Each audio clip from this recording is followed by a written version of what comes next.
Tidak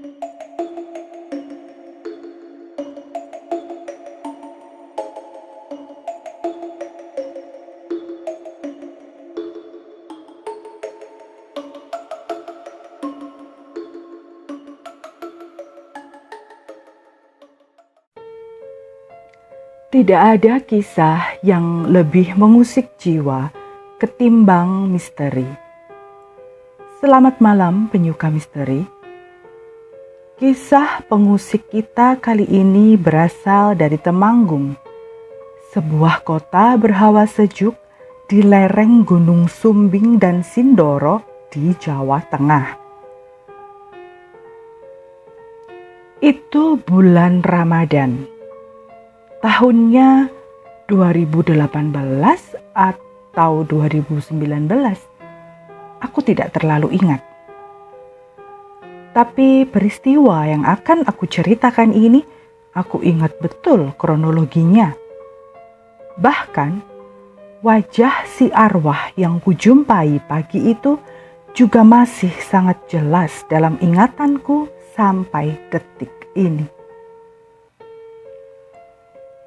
Namaku Nadine. Aku bekerja di salah satu kantor pemerintahan di pusat kota Temanggung. Setiap hari aku berkendara dengan sepeda motor menuju kantor. Jarak rumahku dan kantor tidak jauh. Tapi aku tidak suka berangkat kerja dengan buru-buru. Aku suka menikmati perjalanan santai sambil melihat aktivitas warga pada pagi hari. Aku biasa berangkat dari rumahku pukul 6 pagi. Seperti hari itu. Aku langsung mengunci pintu begitu jam dinding berdentang 6 kali. Sudah waktunya.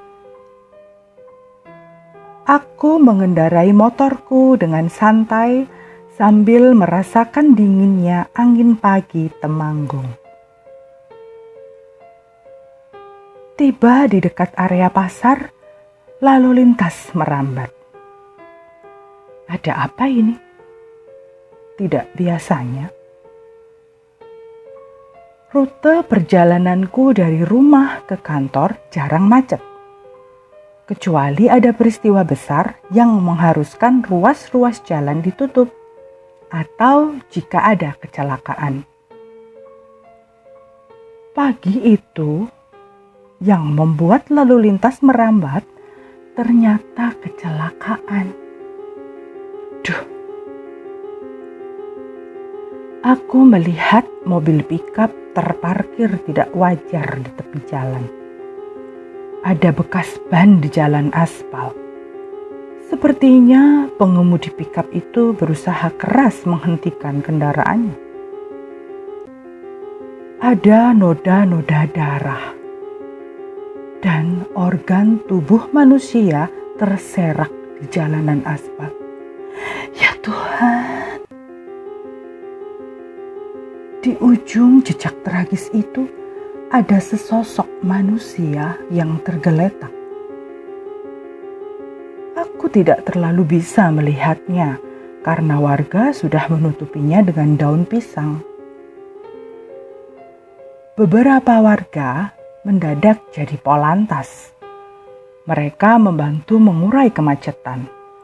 Aku diarahkan ke sebelah kiri bersama deretan motor-motor yang lain. Saat itulah aku melihat ada korban lain di pinggir jalan, di trotoar. Seorang nenek terduduk dengan tatapan mata kosong. Jelas dia korban kecelakaan juga. Ada darah di kepalanya. Kedua tangannya memegangi kepala yang bersimbah darah itu. Bah! Bah! Aku memanggil nenek yang terlihat kebingungan itu. Dia celingak-celinguk. Karena aku tidak bisa menepikan motorku dan terpaksa ikut arus yang memaksaku jalan terus, aku hanya berteriak-teriak.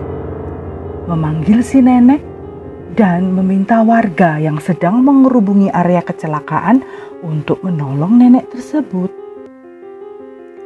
"Tolong si Mbah itu," kataku, "yang duduk di trotoar.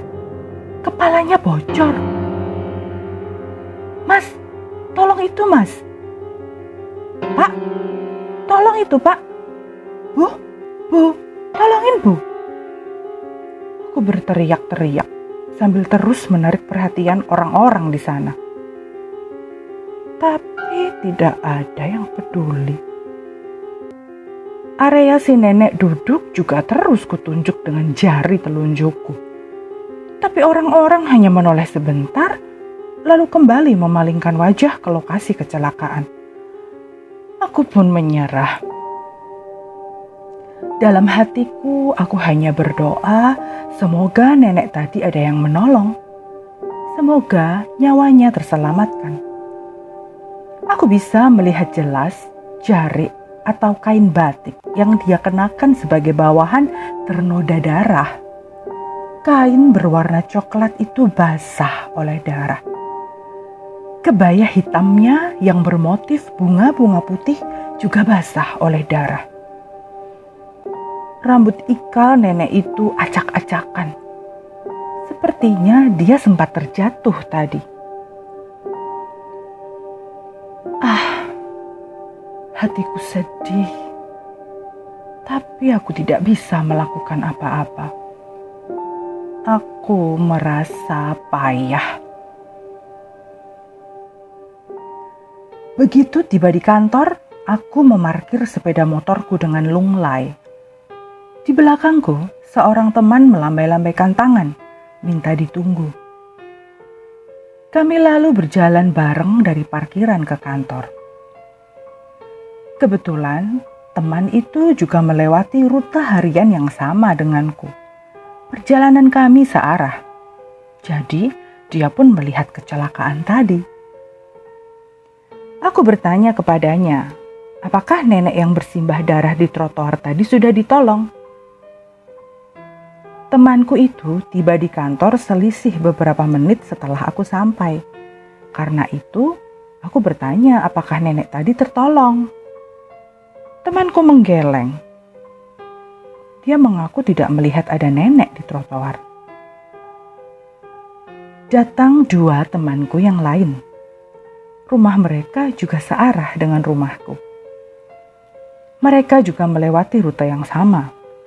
Aku pun kembali bertanya tentang kecelakaan tadi, terutama tentang nenek yang memegangi kepalanya di trotoar. Korbannya hanya satu, meninggal dunia, langsung tewas begitu tertabrak. Bagian perutnya terburai, kepalanya pecah. Ini tadi belum ada yang berani mengangkat jenazahnya. Demikian terang temanku. "Oh, berarti nenek yang di pinggir jalan tadi tertolong ya?" Tanyaku spontan. Nenek yang mana, Din? Tapi korbannya memang nenek-nenek. Dek. Jantungku rasanya mau copot. Merasa harus mendapatkan jawaban, aku pun kembali ke tempat parkir. Aku mengendarai sepeda motorku ke arah kecelakaan itu tadi. Aku harus memastikan nenek yang di pinggir jalan tadi terselamatkan, atau setidaknya ada yang menolong. Sesampainya di lokasi kejadian, aku memarkir sepeda motorku dan bergegas ke trotoar tempat aku melihat si nenek tadi. Nihil. Nenek itu tidak lagi ada di sana. Aku berharap ada petugas yang sudah menolongnya. Kembali terbayang jelas wajah si nenek yang bersimbah darah. Aku kemudian mencari-cari ambulans atau petugas medis yang merespons kecelakaan itu. Hanya ada seorang polisi di sana. Dia sedang menunggu ambulans katanya. Aku pun kemudian mendekat ke jasad yang ditutupi daun pisang tadi. Begitu dekat, aku bisa melihat pakaian yang melekat di badannya. Kain batik berwarna coklat dan kebaya hitam dengan motif bunga-bunga putih. Aku merasakan sirkulasi darahku terhenti. Jantungku berdegup kencang. Detaknya bahkan seperti bisa kudengar dengan jelas di kedua telingaku. Dengan berat kulangkahkan kakiku ke arah tubuh tanpa nyawa itu. Satu hal lagi yang harus kupastikan, aku harus melihat wajahnya, wajah jasad itu. Kuberanikan mendekati korban. Bersamaan dengan itu ambulans datang. Petugas segera mendatangi korban. Saat itulah, berbarengan dengan petugas yang mengangkat daun pisang untuk menggantinya dengan kain penutup, aku melihat wajah itu. Nenek tadi. Itu si nenek yang kulihat di trotoar pinggir jalan. Mengapa dia bisa tergeletak di situ? Aku merasakan pipiku hangat oleh air mata. Aku menengok lagi ke trotoar tempat nenek tadi duduk kebingungan. Tidak ada siapa-siapa di sana. Di tengah kekacauan emosiku, aku mendengar petugas berkata, kalau dilihat tanda-tanda vitalnya secara medis, korban meninggal sekitar pukul 6 tadi. Aku merasakan tubuhku melayang dan ambruk ke aspal begitu mendengar kalimat tersebut.